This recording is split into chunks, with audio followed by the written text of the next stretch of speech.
قرآن وہ واحد کتاب ہے جس کے ٹائٹل پہ رائٹر کا نام بولو نہیں ہے، اس لیے کہ اس کا رائٹر کون ہے، اور رائٹر بھی نہیں ہے اللہ متکلم ہے، اللہ نے یہ لکھی نہیں ہے، اللہ نے کلام کیا، یہ اور عزت دے دی اللہ نے، اس کو کلام کیا، جبریل سے کلام کیا اور جبریل کے ذریعے اپنا کلام نبی کے قلب پہ نازل کیا۔ ایسا اللہ جب کلام کرتا تھا نا ہمارے نبی صلی اللہ علیہ وسلم کے قلب پہ، اس کلام کو جو اللہ کی ذات سے نکلا ہوا کلام، اس کو جب ہمارے نبی کے دل پہ نازل کرتا تھا، آپ صلی اللہ علیہ وسلم کو شدید سردی میں سخت ترین پسینہ آتا تھا۔ آج جو ہم نے آیت پڑھی ہے نا کہ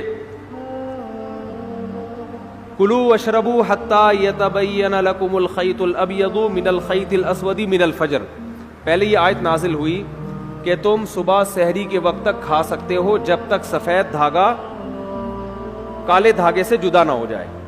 اصل میں اللہ تعالیٰ یہ بتا رہے تھے کہ اتنی روشنی ہو جائے کہ سفید اور کالے دھاگے میں فرق تمہیں نظر آنا شروع ہو جائے۔ یہ جب ہوتا ہے جب مشرق کی طرف سورج کی روشنی ایسے لمبائی میں پھیلنا شروع ہوتی ہے۔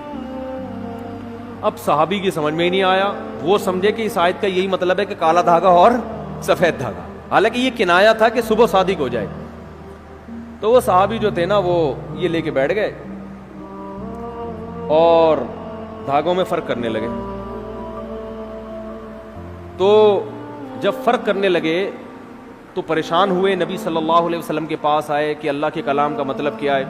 تو آپ صلی اللہ علیہ وسلم پر اللہ نے ایک لفظ نازل کیا چھوٹا سا، کلوا واشربوا حتی یتبین لکم الخیط الابیض من الخیط الاسود، کہ رات یعنی کالا دھاگا سفید دھاگے سے جدا ہو جائے، یعنی فجر کا وقت ہو جائے۔ تو یعنی فجر اتنا لفظ نازل کیا اللہ نے، من الفجری کا لفظ۔ اور امی عائشہ فرماتی ہیں کہ اتنا سا لفظ جب نبی پہ نازل ہوا تو شدید سردی میں آپ صلی اللہ علیہ وسلم کے پسینہ ٹپکنا شروع، ایسے نچڑنا شروع۔ ہم سمجھ گئے کہ آپ پر کیا نازل ہو رہی ہے، وہی۔ جب آپ صلی اللہ علیہ وسلم نارمل حالت میں آئے تو آپ نے کیا لفظ پڑھا، من الفجر، بس اتنا سا لفظ۔ تو یہ اللہ کا کلام تھا۔ ایک اور دلچسپ واقعہ ہمیں ملتا ہے احادیث میں، قرآن مجید کی آیتیں نازل ہوئیں، لا یستوی القاعدون من المؤمنین، جو مومنین میں پیچھے بیٹھنے والے لوگ ہیں وہ ان کے برابر نہیں ہو رہے جو میدان جہاد میں بولو لڑتے ہیں۔